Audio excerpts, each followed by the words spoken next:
Taking a daily look at the biggest stories in Denver sports and interacting live with you, the Coffee Break fam. So sit back, relax, grab a cup of joe, and enjoy your coffee break.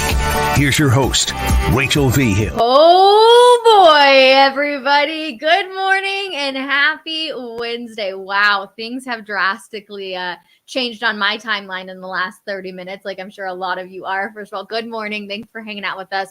What's the future for Russell Wilson? Holy smoke. So if you have not seen, by some crazy way, it's going to be official that they are benching Russell Wilson for the remainder of the 2 games of the season this upcoming weekend against the Chargers. Jarrett Stidham is going to start. Obviously, following that, the Raiders game, Jarrett Stidham will be the starting QB. Now, what's interesting is Russell Wilson.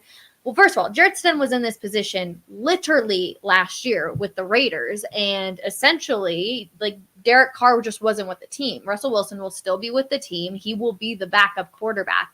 They're, of course, wanting to see if they can see any sort of spark with the offense, and I'm sure kind of dial in on a lot of things. And also there's the financial stability of if Russell Wilson somehow got hurt, they would automatically have to pay him his money. You don't want that to happen, yada, yada, yada. This is crazy. I was not expecting this morning. I'm not going to lie, because there's like that 5% chance, right? Which I think Sean Payton knows they're not going to make the playoffs, but there's that 5%. If you're watching any of the NFL graphics, it still shows like in the hunt, the Denver Broncos. So they're going to bench him. They're going to see if they can get a spark. Now, one thing this is definitely going to tell you 100% is the Walton Penner ownership group trusts Sean Payton 100%. He's leading the way for everything now. Now, my other question is going to be, are they going to fire George Paton? I said last year that George Paton was problem number 1, because if Russell Wilson wasn't going to work out, well, who signed him to this crazy contract that is now putting Broncos country in a deep, deep, deep hole? And also, I saw this thing on Jarrett Stidham. He is making more than Baker Mayfield is guaranteed this year.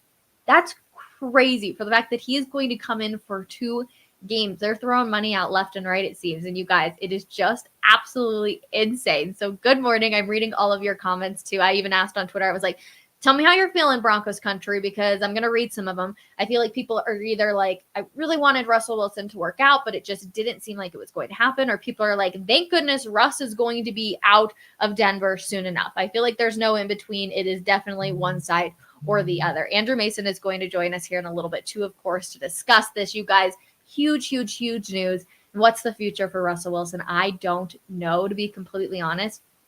Would another team look at him? Probably.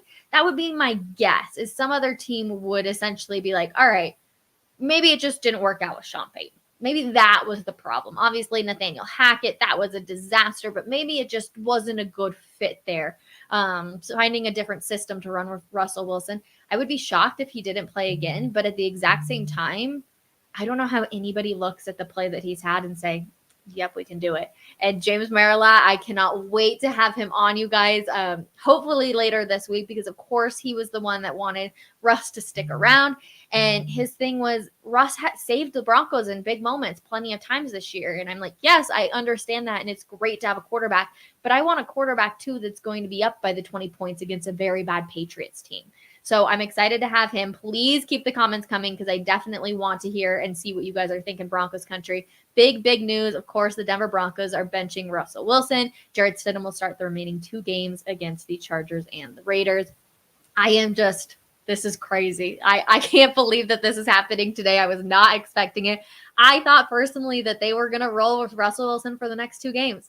I thought they were going to see what would happen against the Chargers and then possibly bench him against the Raiders. So this morning, when of course I saw that Sean Payton had met with Russell Wilson, had told him that Jarrett Stidham will be the starting QB, then they told the team, I was just like not expecting it at all, because I feel like all the times where I was sitting there being like, okay, maybe they'll make a change here. Maybe they'll make a change here. It felt like it just never seemed to happen. And yet here we are. Here comes the change. I said this even before the winning streak started. And I was like, okay, I'm sorry, but Russell Wilson hasn't been playing very good ball. The defense has been bailing him out a ton by producing turnovers, setting them up in good field position, and yet sometimes they still weren't even to put points on the board. I mean, even look at last weekend, you guys. The defense, obviously, just absolutely attacking Bailey Zappi early on, and they weren't able to put points on the board. Now, of course, I will blame a little bit of the play calling. You should have gone for the 3 points and gotten at least 3 on that, but Sean Payton said, hey, look at what's going on. We should try and get a touchdown here. Obviously didn't happen. That's a different conversation for a different day. But yes, I'm like, okay, here we go. So I definitely, again, want to see your comments. So please keep them coming, you guys. I'm just like shocked. I don't know. Is anybody else just shocked with this news that it came out today?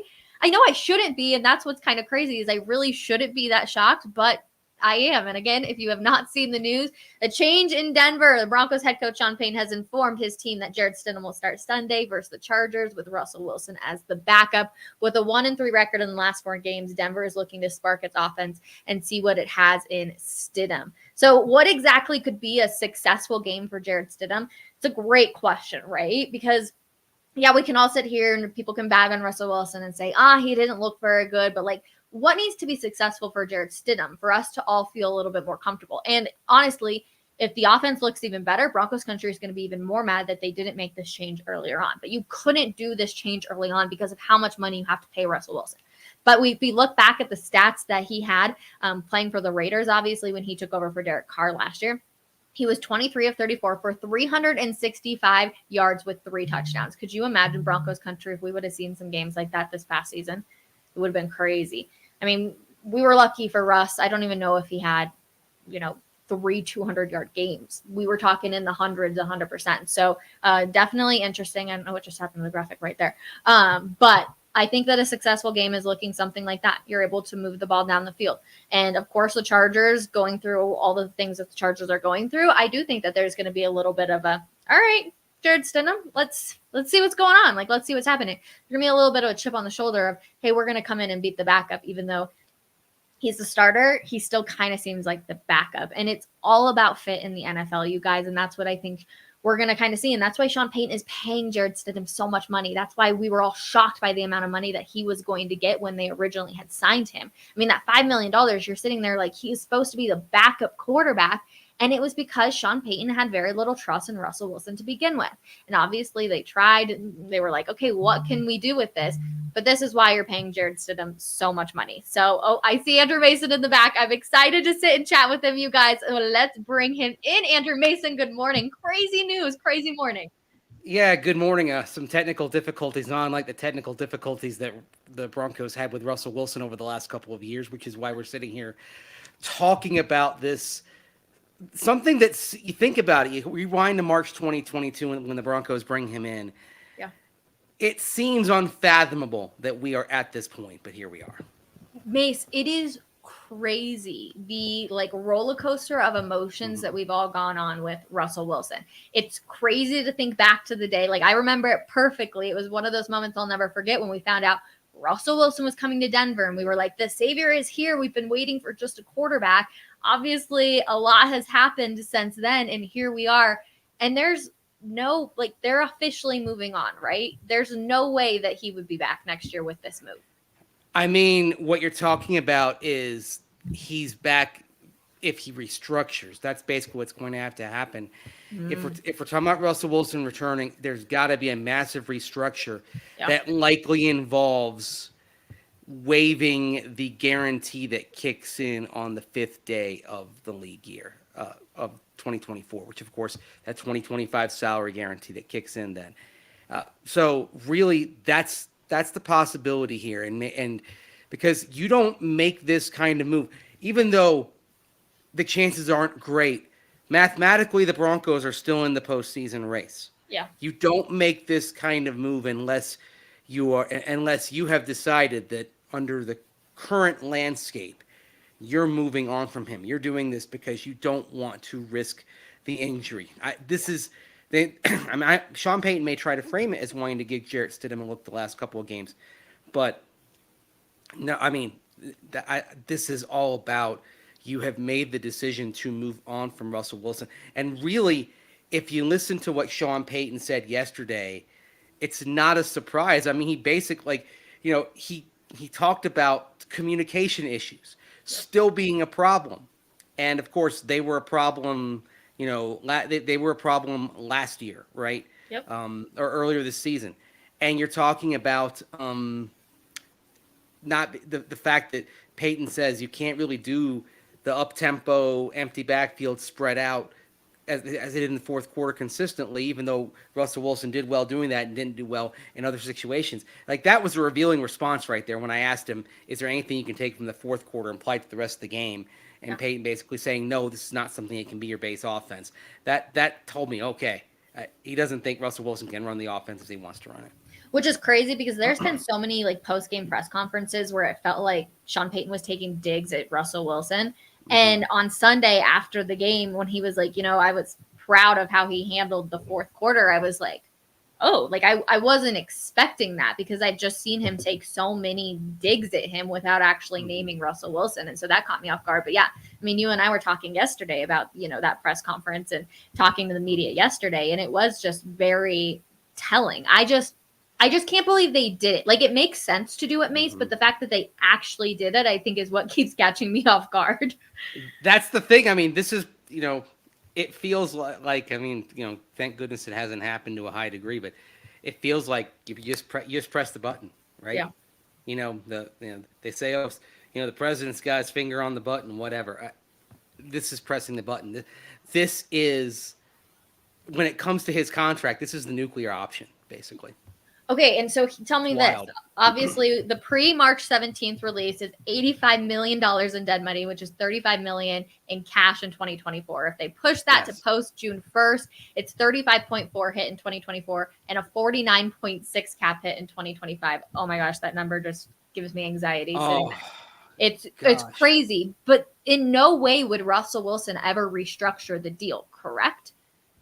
Like, his agent would kill him, right? Yeah, I mean, because you're talking about walking away from money. I mean, I don't see a circumstance where he willingly restructures. And the other thing is, do you want to go somewhere else? I mean, there is a bit of relief that you can get if you trade him. Yeah.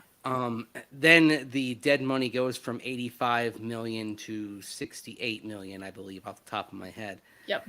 So that gives you some relief, but who's trading for that contract, right? I mean, you'd have to kind of work that out and make sure that, okay, is the contract amenable to both parties going forward before you make that deal?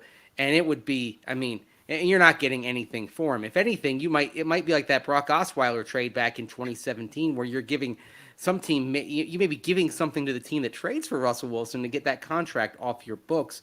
And there may be the Broncos absorbing a certain amount, even beyond the 68 million that's left over. It's a messy situation. It really is.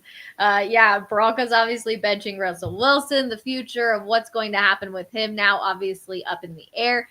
Looking at Jarrett Stidham just a little bit, obviously, in his first start with the Raiders last year, he actually had a pretty good game, 3 touchdowns, 365 yards. What would you deem to be successful for him this upcoming weekend against the Chargers? Something like that, but also a turnover-free game. And beyond the numbers, look, it's one of those things where when you see it, right? You want to see, like, it's not numbers, but it's a chart. Like, what does the passing chart look like? Is he working the middle of the field? Is he doing the types of things that you're used to seeing in a Sean Payton offense? Is he making those rhythm and timing throws that you have to do, short, intermediate, slants, etc., to make this thing work? Does it start looking like that? The other thing, of course, on Jarrett Stidham, the first start was very good. The second start wasn't. Yeah. He went out against the Chiefs in Week 18 and struggled. Sacked several times under a rush. One thing concern that I do have about Jarrett Stidham, having watched him over the years, is how he responds to pass rush and how his processor works. Because at times, watching him this summer in training camp and preseason, it looked like the processor was not as fast as you want it to be, and that led to some mistakes.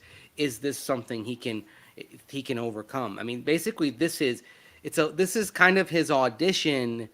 Yeah. But if they move on from Russell Wilson, it will not be Jarrett Stidham handed the job. Somebody else will come in, whether you're talking about a free agent.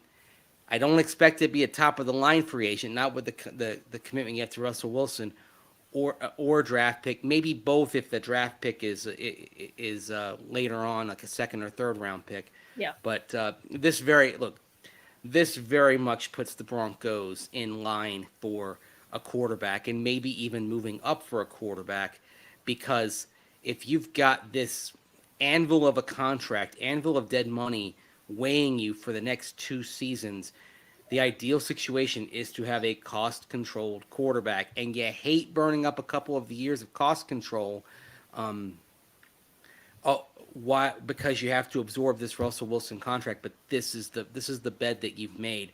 Yeah. So very much, even though the Broncos are going to be picking somewhere in the middle of the first round, I'm not sure that Caleb Williams or Drake Mays are going to be on the table, because I don't know if they can move up to get those players. But are you talking about moving up for maybe a Jaden Daniels, perhaps? And the other possibility is this. I'll throw another name out there. If the Bears decide the Bears likely with the number 1 overall pick with Carolina, if they decide, okay, we're moving on from Justin Fields, do the Broncos get into that conversation as well? Justin Fields would be in, it would be his 4th year, so you'd have cost control there, potential 5th-year option if you want to just do 2 years and see. And the 5th-year option wouldn't be cheap, but it'd be cheaper than, say, trying to go after Kirk Cousins if the Vikings part ways with him and bringing on what contract he would merit.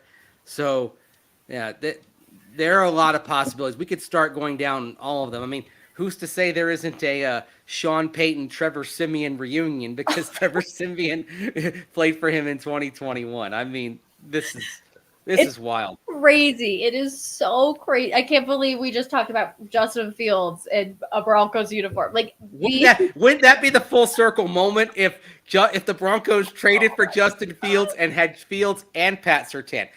The other thing, yeah, I mean, it's crazy. Like all the things that are in play right now. I mean, if I were betting on a circumstance, an outcome, I would bet on a lower level free agent, again, somebody like Jameis Winston, perhaps, who has played with Sean Payton, coming in.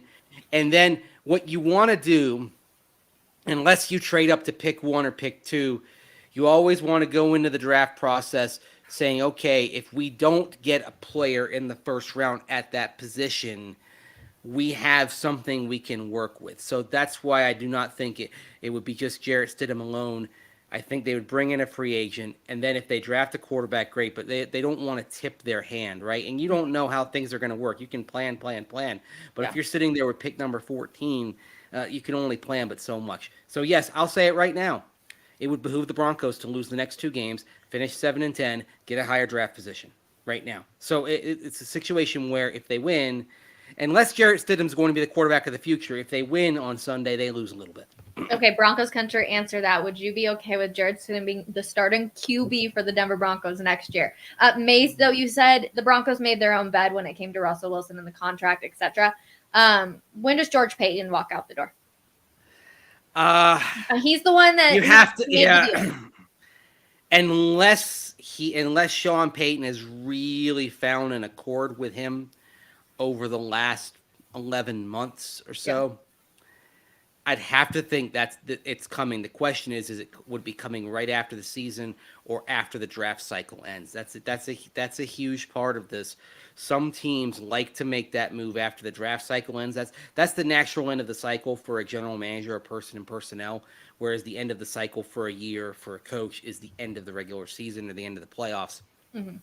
So it depends what they would want to do, but yeah, you have to say right now George Paton is on extraordinarily thin ice. Yeah. Because I mean, if you're Sean Payton, you're looking at this situation, you're looking at how there are no really good salary cap options, and it's like, I mean, what have you left me with here, right? Yeah. Do you trust George Paton as the general manager to help get you out of this mess? Heck no, I didn't trust him last question. Yeah, that's the question Sean Payton has to ask, and if he doesn't, he'll move on. Yeah, it's Sean Payton running the show 100%. How do you? Russ is very, very positive, right? Like, it's been criticized because he can be so positive at times. He just got benched.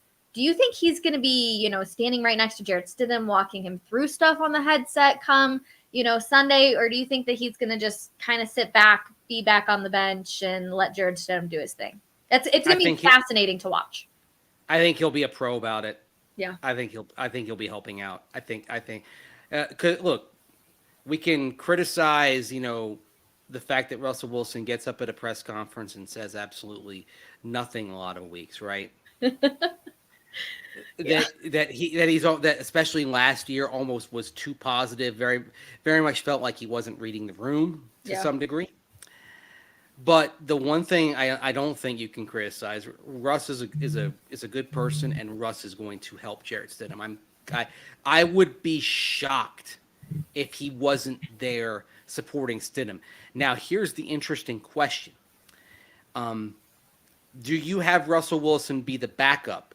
And if Stidham gets injured, you have to put him out there, thus bringing the whole injury guarantee for the $37 million back into play. Yeah. Or and you're going to have to move Ben DiNucci up. You've already used the elevations, the practice squad elevations on Ben DiNucci. Do you move Ben DiNucci, the 53-player roster, and then I'm going to stop you right there because I think they've already said that Russ will dress. So he will be the backup. Okay. I believe I've already saw that on Twitter. That is wild to me if they're doing that. That is absolutely wild, because if Stidham goes down and you put Wilson out there and he gets injured, you're back in the same position you were. Yeah. I don't know. Do you think that this is less about the money and more about, let's see if this offense can actually work under a different QB? Because let's be honest, do you really think that they obviously care about money, but you just pay it, right? All you care about is winning at the end of the day. It's not a cash issue; it's a cap issue. That's the thing. I mean, if this were baseball, they'd eat it, go into the luxury tax, and move on. Yeah. But this is not baseball. This is the NFL, and the NFL with a salary cap provides only a certain amount of resources you can devote. There's a salary cap, and there's a salary floor to keep the lower spending teams from spending too little. But either way, you've got to stay within that range. And there are certain manipulations you can do. But even then, the bill does come due. And if you have him on the roster the 5th day of the league year, that is $37 million relative to the cap over the years that that is going to keep you from doing other things at some point, right? That's it's interesting because if they cut him before the 5th day of the league year, it's an $85 million dead money hit you can spread over 2 years with a post-June 1 designation. Yeah. If you wait a year and cut him early in 2025, the 2-year dead money hit is $86 million. Yeah. It's just a little over $86 million, actually. So it's like, okay, and that's because you have the 2024 salary, which is not dead money. You're paying him to be on your roster, but then you have the dead money hit that goes forward because of that salary guarantee. So it is just, it's crazy. Do you want to see if Jarrett Stidham can move the offense? Yes. Do you want to see if he can work short to intermediate routes? Yes. But if you not also for want the them contract, to lose. If you're moving on, yes, it does. And even though I do think a winning season morale-wise would have some meaning in that locker room, if you are moving on and you are potentially going quarterback in the draft, yes, it does behoove you to lose these 2 games. I mean, that's just because you're already in a position now where you're picking 14th, I believe, is what I saw on Tankathon. You're already in a position to where even to move up to, say, pick 5 to get you in the Jaden Daniels range, perhaps. Although if you do mock draft simulators, I did one last night. Jaden Daniels fell to 14. I'm like, yes, please. That's awesome. I don't think that's realistic right now. I don't think it's realistic. He falls beyond pick 7, pick 8. And thus, the higher your pick is, the less you have to surrender in addition to that pick to move up. Because you know what? I don't want to see the Broncos in a situation where they have to trade Pat Surtain in order to move up and get a quarterback. And I don't think they do. Obviously, they don't either. They want Pat Surtain around for the long term. Let's make that very clear. So, yeah. It's crazy. Yes. The things I couldn't have said at the time I was working for the Broncos for the years, but I can say now, yes, it benefits you to lose these 2 games. Absolutely does. It's just kind of wild, this whole conversation. Also, is this the worst trade in NFL history, Mace? Deshaun Watson. Oh, how could I forget? Oh, right. That's because I blocked him out of my mind. And Cleveland guaranteed every last nickel of that contract. At least the Broncos are able to escape without the full $246 million of that deal being on their books. They're able to get some relief. Cleveland is getting no relief. They get it is the baseball style contract with Deshaun Watson, every nickel guaranteed. Yeah, that's true. So, honestly, I forgot about his contract. I just kind of let Deshaun Watson thing over there in Cleveland. Oh, it's a bad contract. It's a bad. I mean, in retrospect, it's a bad trade. I mean, that sound you hear is up in the Pacific Northwest. Yeah, there are people laughing today. I was gonna say, you think Seattle Seahawks fans are just like, oh, we are loving every second of this, which it's so sad, right? Like, I don't want it to be like, oh, we're sitting here laughing. Like, Russell Wilson really is a good person. He's a good individual. Yeah. So, it's not personal. Exactly. I want to make that very, very clear. Definitely not personal. But do you think that, I mean, he wanted out so badly and that hurt and scarred Seahawks fans that now they're just like, huh, look at who's getting the last laugh. Right. Geno Smith has been objectively better than Russell Wilson the last 2 seasons. And oh, by the way, they are at the cusp of going to the playoffs once again. It's probably going to be sneaking in at 9-8, right there in that range. Maybe they get a 10th win. That can probably, it depends on what's on the line there in week 18 for them. Yep. But they're going to have 2 postseason appearances in 2 years without Russell Wilson. And in other words, they went right back to what they were doing with Russell Wilson. The last few years of Russell Wilson, they were, there was that in 2020 they won the division, but most of the time post Super Bowl years, post Legion of Boom, they were a team that was winning, 9 to 11 games, wild card team. Sometimes in the playoffs, sometimes not. They were right there on the fringe. Yeah. Which is kind of where they are right now. And yet they're doing it without Russell Wilson, right? So and now they're able to start kind of putting together some young talent around Geno Smith or Drew Lock, depending on what they do in future seasons, or if they look elsewhere at the quarterback position. So they've shown they didn't need Russell Wilson to have that level of success where they were just, getting into the playoffs and seeing what happened. Yeah. I mean, it's just, there's no 2 ways about it. For you've been covering this team for a long, long time. Mm-hmm. Do you feel that this is the right move? It's a painful move. 100%. But look, it's probably a move that's necessary at this point. Mm-hmm. Now, part of it is you just invested a lot in Sean Payton. Yeah. And I think clearly that ownership believes in Sean Payton's vision. Mm-hmm. We can acknowledge that Sean Payton had a bad game Sunday night. Yep. While saying that there are things that he has done over the last 11 months that have improved things. I mean, if the Broncos had started 1-5 under a previous coach, under respectfully Vance Joseph, Vic Fangio, Nathaniel Hackett, they're not recovering to where we were talking in December about them having a legitimate chance at the postseason. Yeah. It is to Sean Payton's credit that he was able to change the culture to a degree where 1-5 did not bury them. Mm-hmm. That's a positive. I think some of the restoration work on areas of the roster has helped, although clearly they are hamstrung by the lack of draft capital. Yeah. You look back now, and you made that Riley Moss trade back in April to move up and get him. And Riley Moss might turn into a player. It's way too early to judge. But right now, do you wish you had that extra third-round pick? Yeah, you do.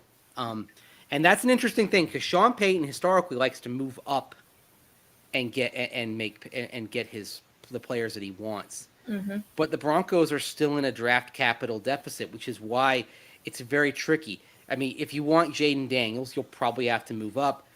Do you say, okay, let's have the Bo Nix conversation because you can probably get Bo Nix, the Oregon quarterback, sitting there where you're picking.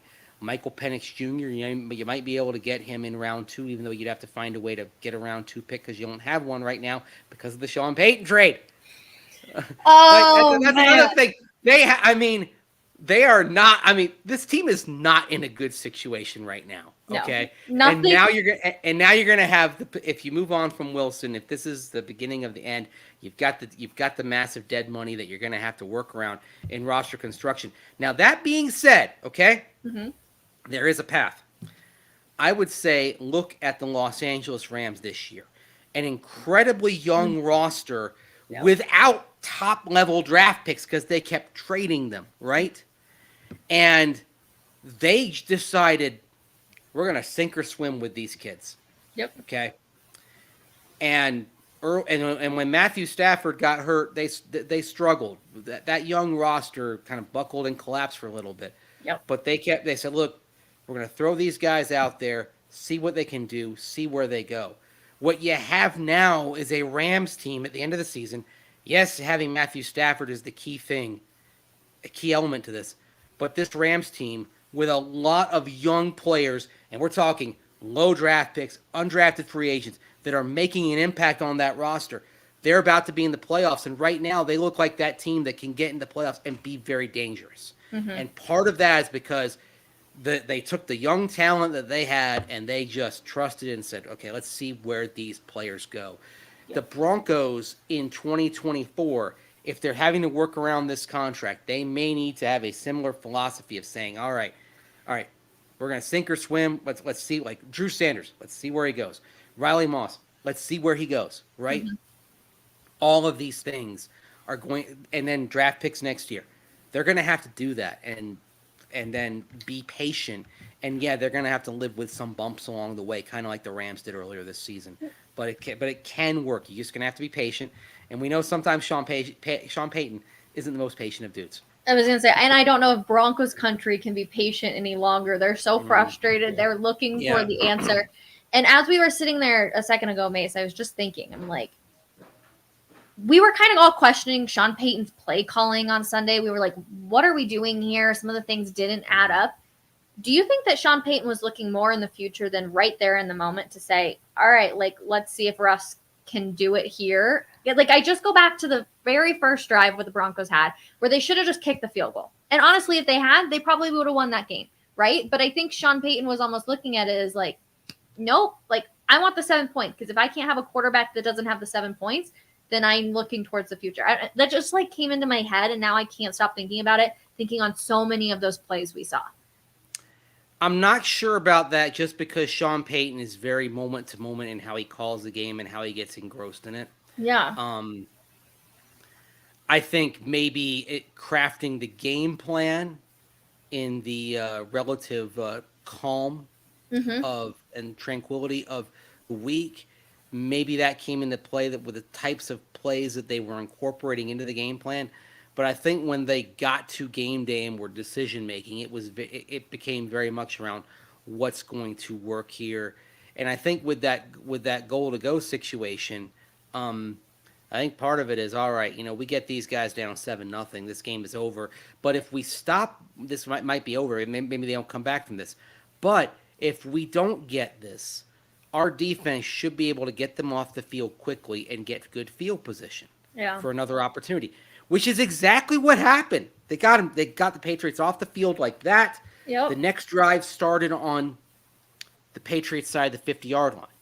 Yep. And then the offense buckled down. Of course, Courtland Sutton had the concussion that he suffered going up for a pass.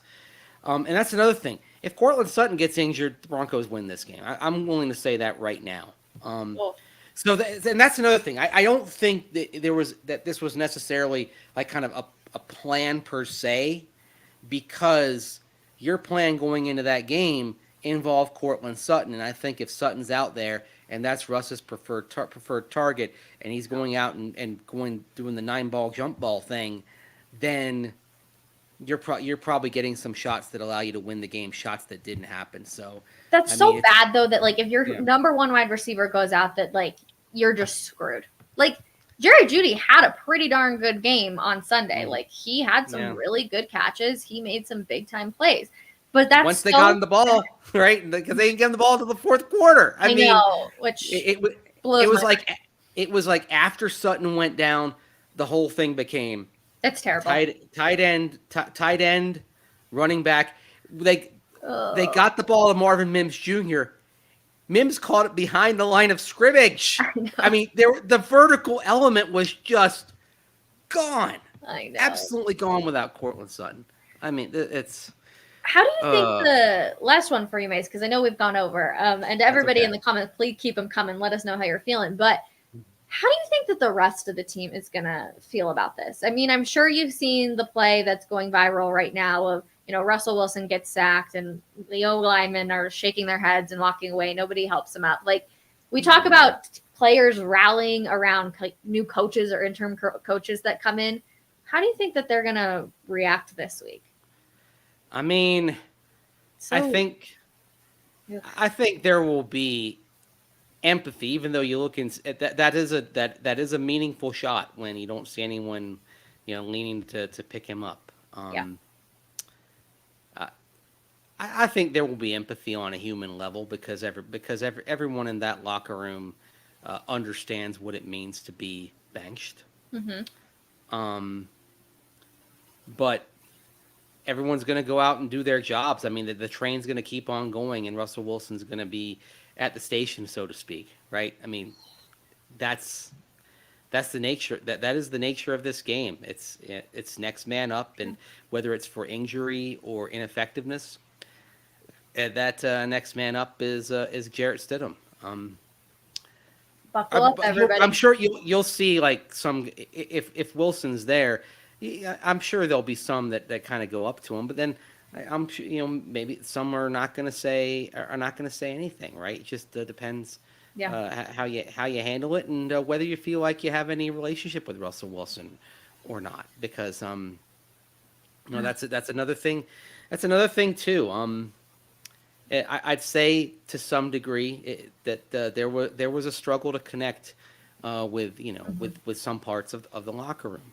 Yeah. And we know about that in Seattle as well.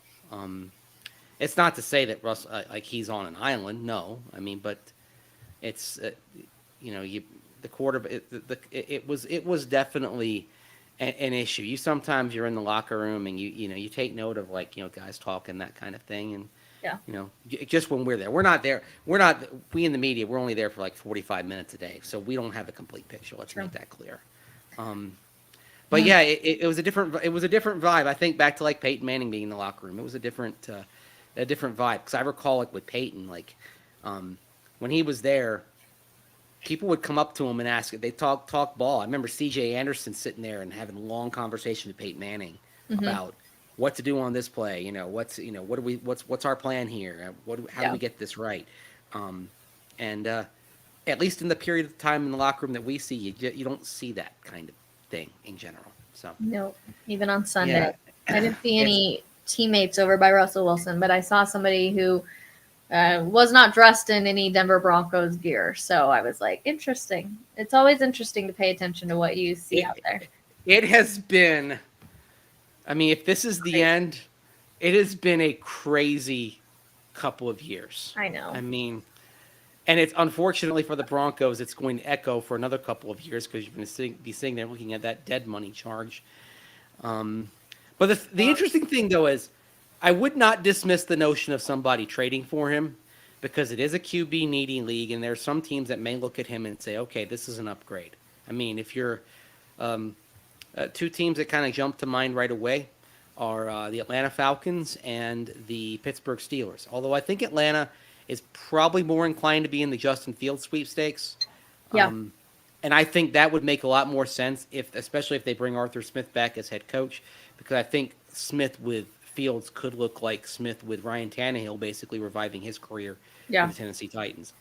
So there are some possibilities, but boy, oh boy, I mean, What a day, Andrew Mason. What a day. situation we find ourselves in right now. This is incredible. Yeah, we do. And plenty more to come, denversports.com. I know so much is going to be coming out today. And of course, we'll be back here.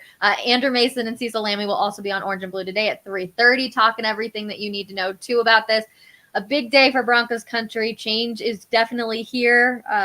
I'm still like kind of shocked by this whole thing, everybody. So buckle up, but we will be back 10:30 tomorrow morning for another episode of Coffee Break. Come hang out with us. I promise plenty more to come. And yes, we will see all of you guys tomorrow. Have a wonderful one, everyone. Bye.